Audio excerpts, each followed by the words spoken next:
my name is Brian Whritenour. I'm with the Living Realty group of Berkshire Hathaway PenFed Realty.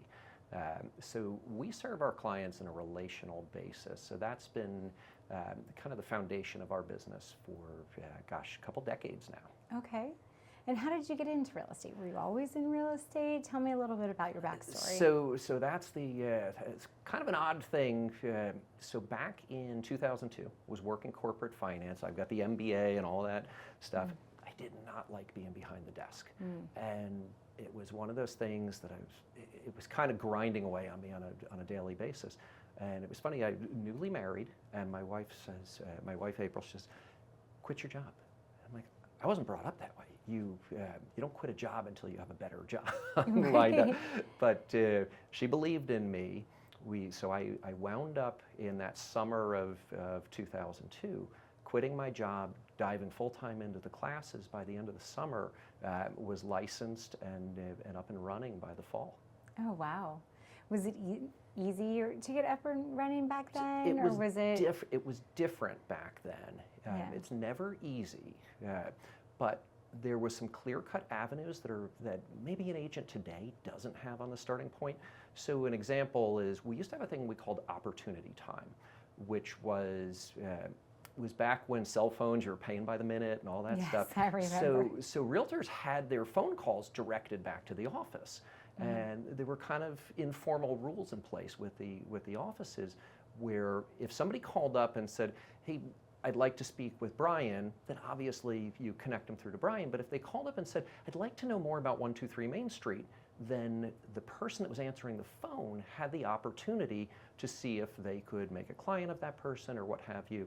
So back then, it was a situation where I would not only take all my opportunity time, I would go around to the senior agents in the office because they were established. They didn't want to be playing receptionist at the real estate office. And I'd say, hey, let me have your slots, and I would take those.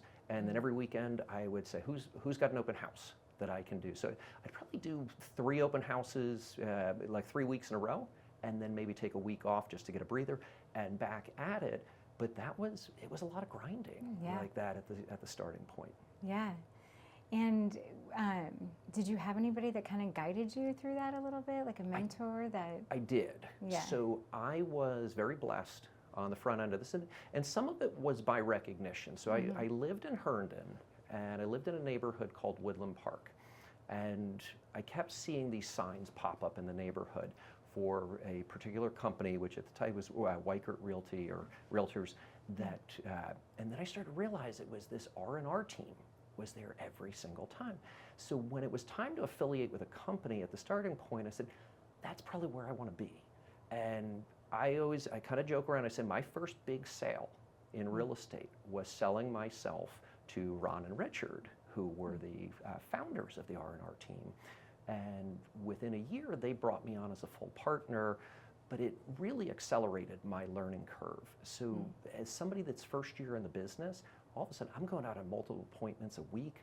I'm getting coached up by the best locally, and it changed my trajectory. And I'm forever grateful to both of those gentlemen. Richard passed away several years ago, but Ron is somebody I still hold in very high regard and have just the utmost admiration for what he did to help start my career. Yeah, it's just something I hear over and over again, that there's usually somebody that has mentored you and guided you. And how do you look for ways to give back? We constantly give back. And I hate to say that it sounds a little pretentious on that, but that's something. But that's something that the foundation of our business, something that's really kind of changed or evolved over the years, is we look at the concept of how do we give to the community? What can we do? So that's something we're very client-focused in terms of events and activities. And anytime we can, we center those around community and philanthropy and things like that. So going back in, I guess it was around the 2011 timeframe, I had an idea. So April and I have 2 children, Jack and Sarah, who are both college. They're in college now. But we adopted both of them as infants from Russia. And at the time, I was looking at certain things, and I'm one of these guys that if something sparks my interest, I'm going all in. It's just the way I'm wired. So I was like, I want to run a marathon, and I realized I'd never run more than 5 miles in a stretch. So I figured I broke it down even a little. 5 miles is a lot for some people. but I was not a runner. I was not built like a runner. But I said, I want to do this, and I want some motivation. So what I wound up doing, and this is earlier than the 2011 window, but it sets the context. What I wound up doing was raising money for my daughter's orphanage in Russia as part of the running the marathon. And I got to a point, so it was the Baltimore Marathon, it was going to be in October, and in July, I had a minor tear to my hamstring when I was on like a 10-mile run. I went to the doctor and the PT and everything. I spent the summer on an elliptical trainer, going to the gym and doing like 15 miles on an elliptical trainer. You can imagine the sight of that, just sweat pooling everywhere. But I was like, I'm going to figure out how to do this. Yeah. Hamstrings are hard recovery. It was not, I figured out Leesburg has back then it was the 5K, 20K, and I signed up for the 20K, and it was one of those, I just kind of barely got through it, but I knew that was enough that I could be, and that was an August event, that I could complete the marathon. So I did that, but it kind of left me with this, I want to do more. I want to serve, and that's something for April and I, being adoptive parents, that's so near and dear to our heart, to give to kids that don't have the same opportunities that our kids may have. So that was something I realized, that I can't hit up friends and family and clients every single year going, hey, I'm running another marathon. And like I said, when I say I dive deep into things, I did 7 marathons. So wow, so that really did spark spark until a couple disc fusions and things. Yes. But I realized along the way, maybe I can give locally. So we founded an event it was the Run Me Home 5K, 10K that we did here in Leesburg for about 5 years to benefit kids in foster care and adoption. So that definitely rings a bell. Yeah, so that event springboarded into some other things. So it became one of those, just real simply put, the juice was not worth the squeeze. Expenses, structures, town support, all became more and more expensive, and it was to make a meaningful impact became difficult. But out of that springs other things. So a good example is I got to meet the founder of Comfort Cases, Rob Scheer, who founded his organization around that same time, and they benefit, and he has grown this into one of the most amazing philanthropies in the world. Wow. He's had donations from every continent on the planet. I think he's got just about every state in the U.S. covered now, where he was a former foster child himself, and he and his partner adopted multiple children, and again, his way of giving back, he realized when his daughter came to live with them, she showed up with a trash bag with her belongings, and he's like, this isn't right. These children deserve more dignity. So he founded Comfort Cases, where when children are thrust into a foster situation, they prepare a backpack and they have pajamas and they have I've heard of a this. stuffy. Such a great, yeah, he's been on such the a Ellen great show. cause. He's really done it right. So that's been something where over the years we've stayed in contact with Rob and supported his philanthropy. So there's so many different great ways to give, and I could go on about numerous things locally as well. My wife takes the lead right across the street from here. She volunteers at the clothing closet every week. So it's stuff like that. Yeah, that's right around the corner. Yeah, but it's we've really embraced that as not just part of a lifestyle, but part of our business, that this is at the core of who we are. Yeah. As far as business, and we'll get back to real estate for a minute, I love hearing that, and it's I'm passionate about giving back as well. What challenges are you facing these days in the real estate industry, and how are you guys overcoming them? Okay. Well, I think we all are facing a really simple challenge. It's called interest rates. Yep. We had a period in time when the Fed made those initial raises. I believe it was the first time in history that in a 6-month period, interest rates more than doubled. And we were all spoiled that people, we've got clients with 2.5%, 3% interest rates on their homes. And now all of a sudden people are shopping at higher price points at 7%. I mean, that's a huge difference to what you're making on a payment each month. And it was funny because I feel like our government thought that was going to really kind of pump the brakes of the real estate market. But what sellers said was, I may not love my house, but I love my interest rate, and I'm going to hang tight till this resolves itself. Right. And the result of that has been the lack of inventory has made it very challenging for buyers. It's brought everybody's volume down. So we all, when there's low-hanging fruit, we all feel our chests kind of puff out a little bit, and we think we're the greatest practitioner out there. But it's a little bit humbling. Sure. I would honestly say the best way to handle it, though, is it's consistency. But the other part is planning ahead. There's so many folks in our industry, whether it be realtors, mortgage lenders, et cetera, that they get a big paycheck and they go out and buy a fancy car or whatever it may be. But building a business like a business, and we have payroll, even though it's just my wife and I on that payroll, but we get a paycheck every 2 weeks. And we plan for this, so when there is a pullback in activity, you're able to say, hey, I can still manage my expenses the same. Right. I can live the same lifestyle. I can take that stress off, because clients, the marketplace, they'll see it when you're stressed. Yeah, and you don't know what next month is going to bring. Yep, and then it spirals. When people see the stress, then it just gets worse. So it does. What do you find most rewarding about what you do?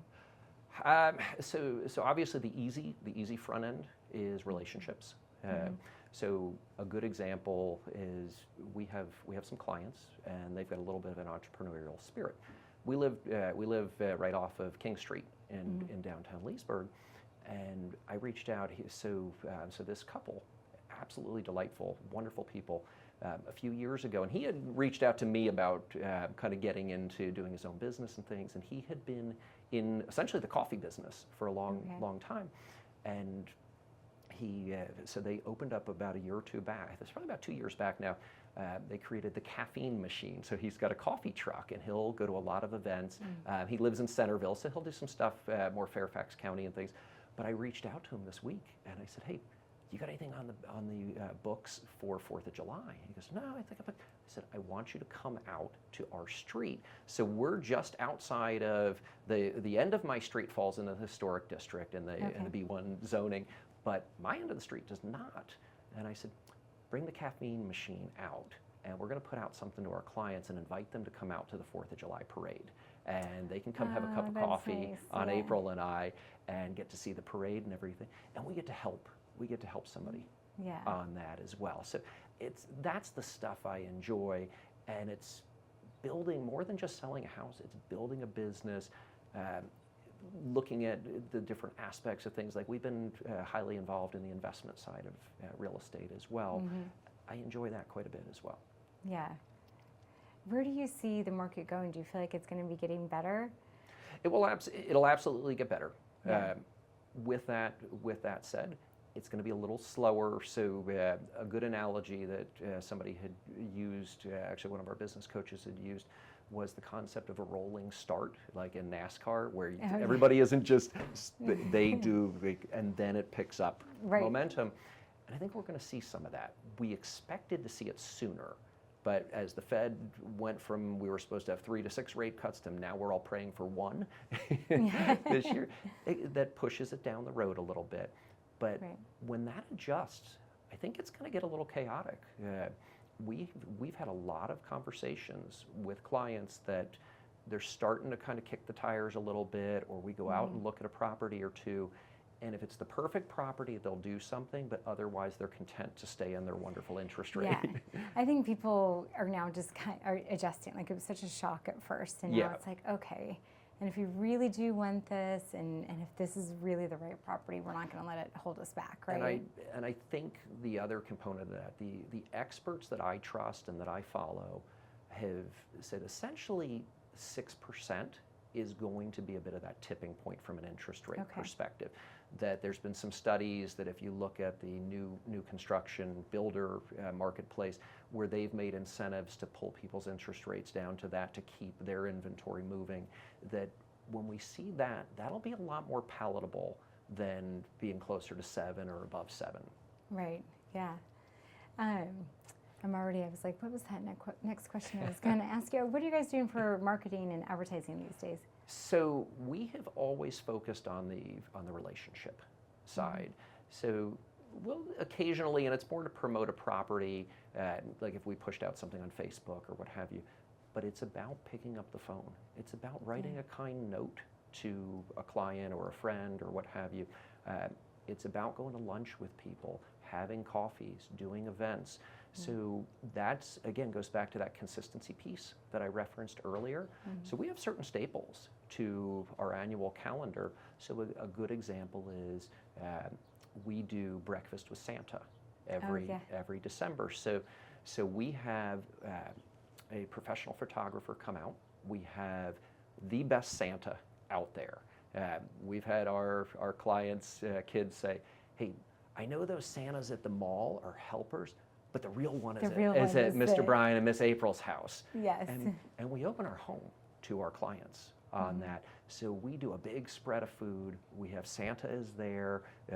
I've been known to come as the Grinch once or twice as well. So how do the kids feel about that? I'm told that my Grinch costume's a little scary, so April limits me bringing it up. I think it depends on the age of the kids, right? Yeah. So I will hide the mask. I'll be dressed in green and red head to toe, except for the mask will be over in my office, and if I have one of the kids that I'm not going to scare, I'll go grab the mask, and they love it. Unlike my daughter, she was like way more into the Grinch than she was Santa. Yep. But so that's a great one, and I think the most fun part about that is delivering the pics. So the photographer will send me like the whole batch of the digitals, and I will send them out to the clients, and just to see, you always have certain rock stars, our 3-foot rock stars that just really show up on the photos, and it just to see those smiles, see the interaction with Santa. And then the greatest thing is when our holiday cards start showing up. So when we get a Christmas or a holiday card from a client, and we see our Christmas tree, our Santa on the card coming to us, makes my day. I'm sure. Yeah, you're like, well, at least it was all worth it, and they love the photo, and they're using it, right? Yeah. Yeah. So as far as like marketing and advertising and stuff, we talked about that a little bit. And it's like I said, we're less conventional on that your typical advertising, we're going to run an ad or things like, is very rare for us because we built a relational model. More of a grassroots. Yeah, that it's a referral-based business, and when I said it, everybody says, hey, we love referrals, but there's a difference between just going, hey, referrals are great, and tracking what you do. Like I can tell you on any given year, we're probably in the 90 to 95% rate of our transactions are tied to repeat and referral clients on those.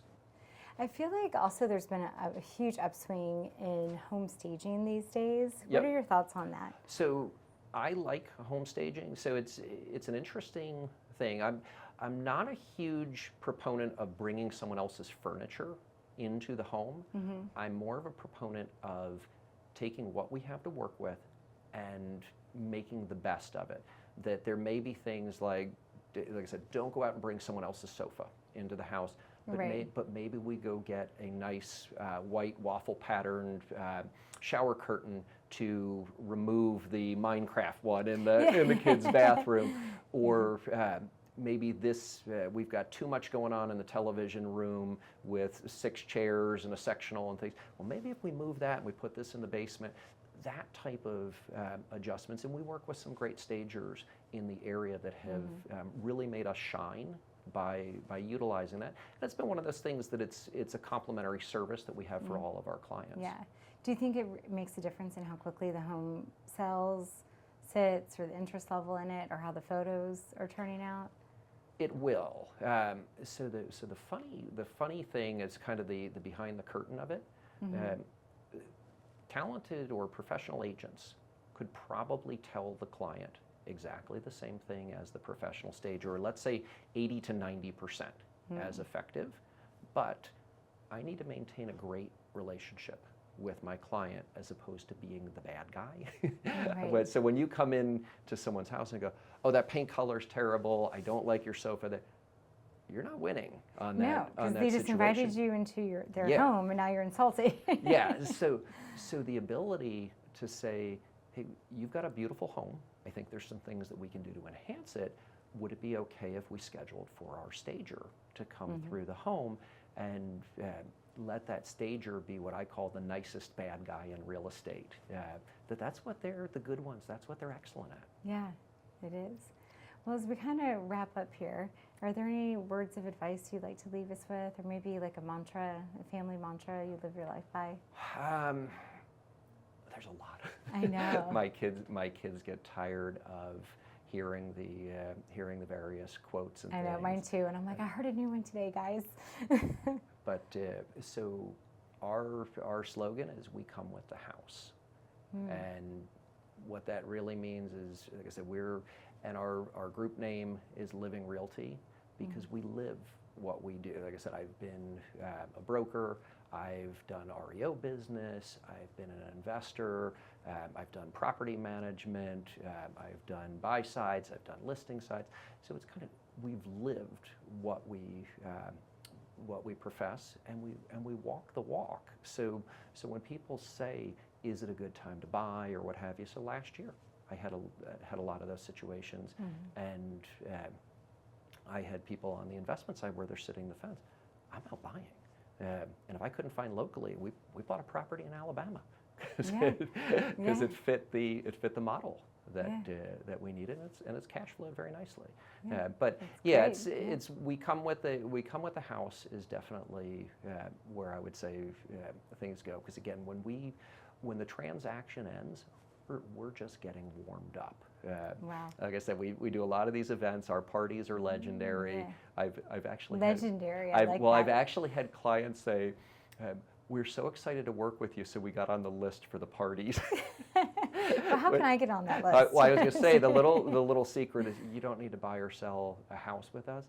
It's our advocates. And the funny thing is, some of our best advocates have been folks that bought a house through someone else, and that was the last they saw of their agent. And April or myself befriended them and said, hey, welcome to Leesburg, welcome to Loudoun County. And next thing you know, we have a friendship and we're doing an event, and we say, hey, come on out. And now they're referring us business. And we're super grateful for those folks and the friendships and the relationships that come with that. Absolutely. And shout out to your wife, April, as well, because it sounds like she's an equal partner in this as well, right? She's the powerhouse behind this. I bring kind of the analytical skills to this. Like I said, I come out of corporate finance. I have the MBA. So breaking down a house and understanding values and trends and things like that, I excel in that area. But being an amazing human, that's April's superpower. It's funny. She makes me a better person. There have definitely been those times where the snowstorm comes through, and I've been out front shoveling the walk, and then I'm starting to come in, and she goes, well, aren't you going to go do the neighbors thing for like an elderly couple on the street? And I kind of put my head down for a second, and then I go, yes, I am. Yes. But my husband does exactly the same thing. He gets the snowblower out and does all the neighbors. Yeah, but it's she just has a heart for that, and a connection. I had a friend recently. We're having a little event at our house. I play a little bit of guitar, so we had a little guitar jam and a bunch of people over. And one of the guys was thanking me for bringing him out, and he had a great time and everything. And he goes, "Your superpower is bringing people together." And I was like, that is the nicest compliment, but I really think that's my wife's superpower. She's pulled together some pretty impressive stuff in the area, and has been able to serve a lot of people in need by finding great people. That's one of the things I have to say about Loudoun County. There are so many people that want to help that don't always know where. A little bit of direction has amazing results. Quick example, April would get a call from an administrator at one of the local schools at the start of the school year and say, hey, we need 5 backpacks. There's some kids in need that don't have school supplies. And she would come to me, and I'm ready to take out the checkbook and write the stuff, or ready to go shopping to go buy the backpacks. And April goes, hang on a second, let me put it out to my community. And next thing you know, she'd have like 15 backpacks filled on it and ready to go. Yeah. So yeah, she really she powers that side of our business for sure. It sounds like you guys complement each other very well. We do. It's a rare thing where husband and wife can work really well together, and we're definitely But it's also blessed. a beautiful thing too. It is, and we also understand our roles. So the way I've always told people, if there is a work emergency and a family emergency at the same time, I'm going to go deal with the work side, she's going to deal with the family side.